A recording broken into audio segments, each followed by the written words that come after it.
What's up, everyone? I'm back here today with another haul unboxing style video. And since you already see the Nintendo 64 sitting here, I've had a Nintendo 64 for many years now. And I did a video on Tonic Trouble many years ago when I bought it. It is the only thing that I have owned for the Nintendo 64 for a very long time. I had Donkey Kong 64, let someone borrow it, never got it back. But since that's already there, we might as well put the Banjo-Kazooie in that you saw in my new intro for unboxings and hauls. So that's pretty cool, right? Banjo-Kazooie is like one of my favorite 3D platformers of all time, so it's really awesome to see that. So we'll put that right there. You probably see a couple little things in here that are going to be, you're like, ooh, okay, that's cool. But since we started off there, we'll go ahead and start off with some other stuff. We got another pickup. This is from Orbit DVD that I've had on here before. This is Rugrats.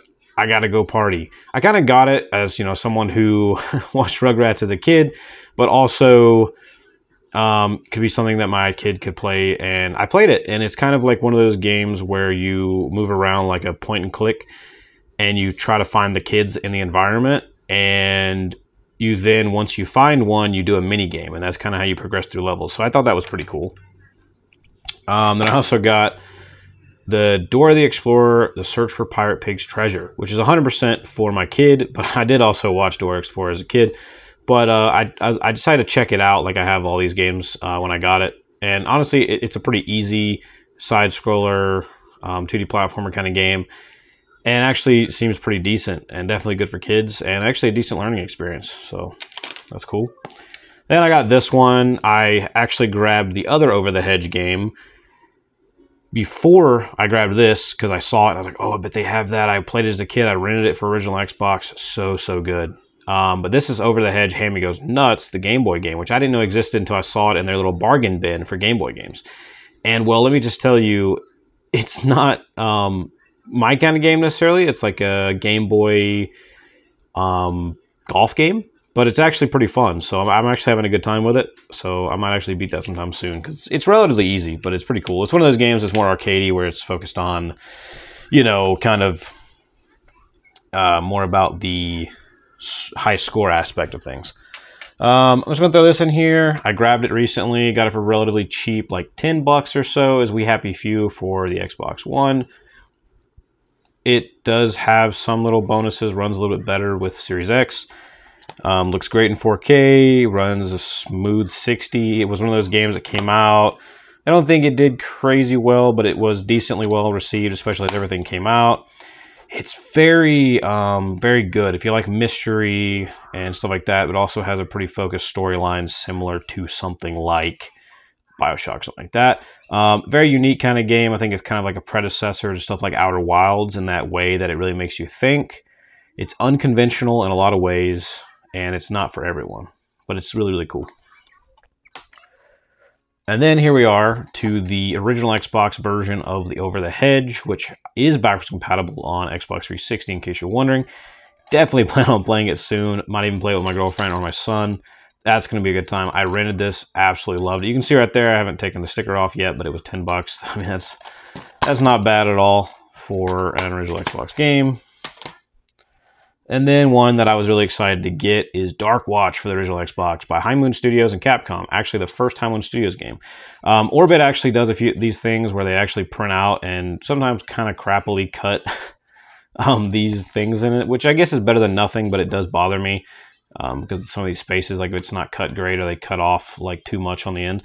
But hey, it's better than nothing, right? It's better than having no case. The game's not in there because I've actually been actively playing it on Xbox 360. Apparently it's a relatively short game. I'm probably about quarter of the way, halfway through it. Maybe even have it beat as the time of recording this, so we'll see. Definitely a cool one. I'm going to wait to show that last one over here in just a second. Go ahead and show off some small little things. So like I bought a PS1 memory card from the old school brand because I was playing Monsters, Inc. Scream Team on PS1, which I bought several years ago, which was a game I had as a kid. Absolutely loved that game.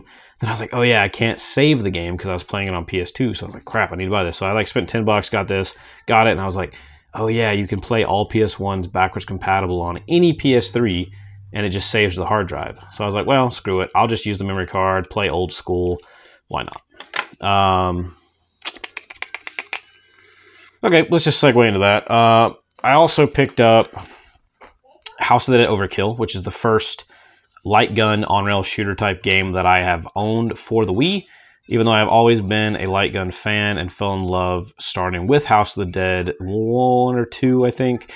And oh man, this is grindhouse perfection. I actually beat it last night.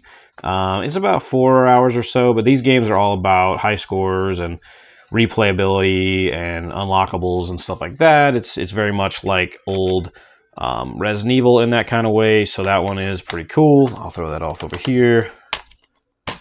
Now we'll go on to, I actually bought a Zapper when I bought House of the Dead, also from Orbit, for like 13 bucks. I didn't think that was too crazy. Online it was around 10, 12 bucks as well.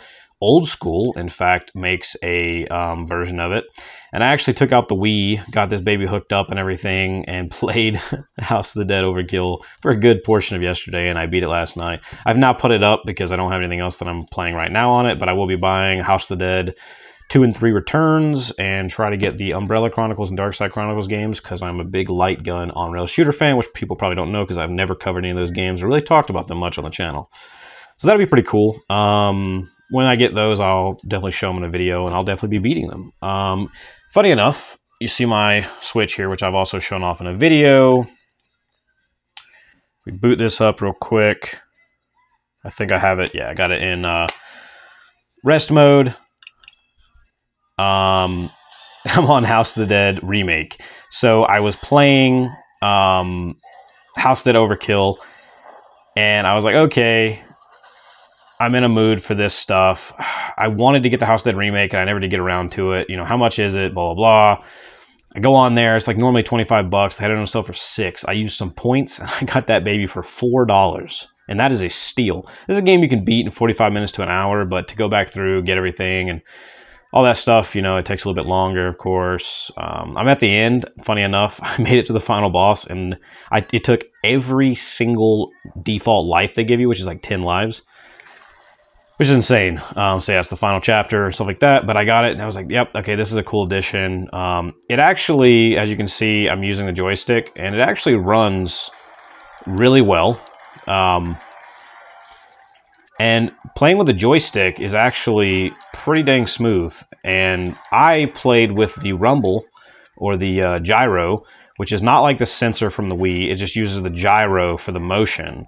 So it's not quite the same as using the motion, but I used the gyro for the first like 3 or 4 levels, and it worked really well actually, and it was decent, you know.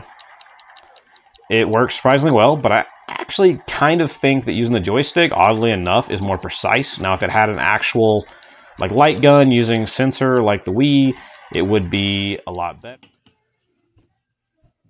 But yeah, you know, that'd be kind of cool, whatnot.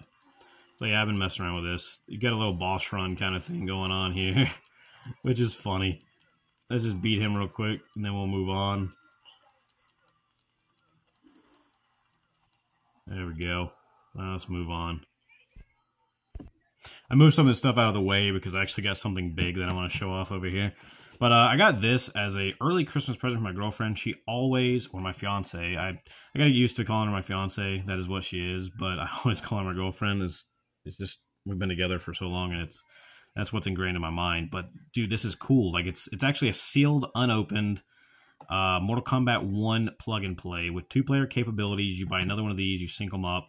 You know what I mean? Like, and it's unopened. That is the coolest part. I'm probably going to leave it that way because I already have access to, this one came out 2004, but I already have access to Mortal Kombat 1, 2, and 3 through the Xbox 360. So there's no reason for me to open this bad boy, so I'm not going to do that. So I'm going to leave that right there, kind of on the edge of the table here.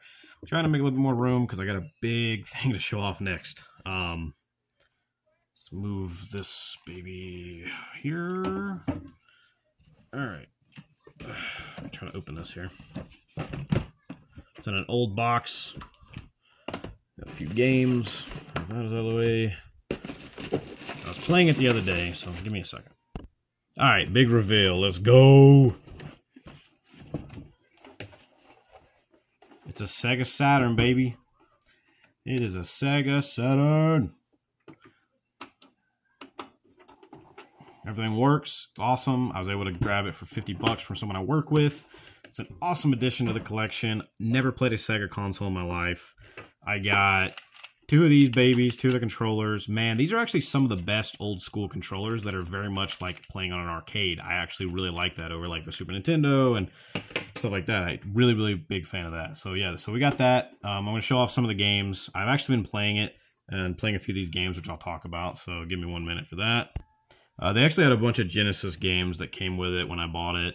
I tried to get rid of them, but Orbit already had them all, and the only one I wanted to really keep was NHL 96, which actually has a very interesting Genesis case, which is odd. It didn't say Genesis, which makes me think that I don't know if it's like, because I think they called the Genesis the Master System, right? Or no, the Mega Drive. So I don't know if that was like one of the Mega Drive cartridges or if it's just a different cartridge, but that's kind of cool. I also got this one, which I kept with Caesar Palace, which is a gambling one. I just kept it because it's kind of cool. Probably won't play it. The other ones are mainly sports games. Didn't really care about that. We got Virtua Fighter 2. I never played a Virtua Fighter game. These are like the slipcover ones, which is funny. Dude, Virtua Fighter 2 is good. Like it's an odd like 2D, 3D mix. So it's kind of like 2.5D, but it has 3D stuff, but it's not like rotating where it's like Tekken or the you know, Xbox, PS2, Mortal Kombat games or anything. So that's kind of cool. We got Virtua Cop 1, which, you know, like I was talking about, I'm a big light gun game fan and stuff like that. So what's cool about this one is that it's apparently really short too, just like House of the Dead, but so I'm definitely going to beat it soon. It's actually really cool. I'm actually kind of liking it. So it's going to be cool to play through that. It's a lot more simple one, very early days. So that one will be cool. We got Space Hulk, Vengeance of the Blood Angels, which I think was the second Space Hulk game. I've played it a little bit damage on the case and stuff. I've played it some. Really cool. Very challenging. Definitely a challenging, very difficult, not for beginners kind of game. Definitely going to take some time to warm up to that, baby. We got Wing Arms, which reminds me of playing Rogue Squadron on Nintendo 64. It is really cool. Very simple, but it is a good time. And I think the last thing that we have to show off is this one. So this is another thing I got from Orbit. I already took the sticker off. I paid a funny amount of it, but I also used a good bit of what I traded in. So funny story there. But yeah, so Croc and the Legend of the Gobos or Gobos, either way. Anyway, that was the Sega Saturn game that I wanted to get. I wanted to go out of there with one. And I always heard about it. I've heard good, I've heard bad, but hey, I've heard that it's pretty solid on the Saturn. So that is pretty much it. I actually beat Overkill. I've basically beat Remake. I had an absolute blast playing all these games. I'm going to try to beat Dark Watch and some other stuff. Virtual Cop, work on Croc, some of these other games. You know, maybe playing golf on this. Boot up Banjo. It's going to be a blast. I need to play through Tonic Trouble. It's not a game that aged very well, but it is a really cool game. Really cool game. All right. Thank you very much. I'll see you guys in the next one.